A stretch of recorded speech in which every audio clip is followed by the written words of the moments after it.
Welcome, and from me is a HUAWEI P40 Lite, and today I'll show you how to boot the device into Fastboot mode. So, before we get started, there's one thing that we'll need, which is this cable used for charging. Plug it into your computer and have it ready. And from there, you want to hold power key and select power off.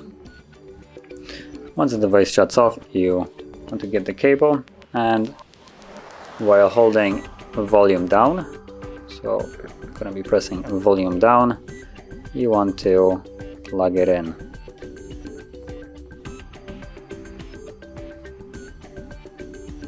And there we go.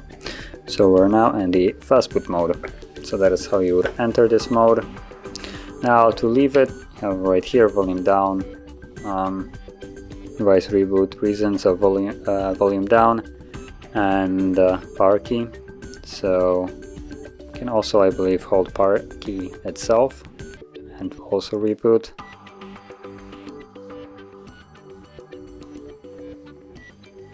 Again, there we go, as you can see.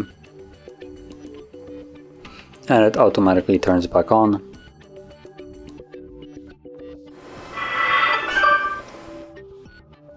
And we're now back in Android.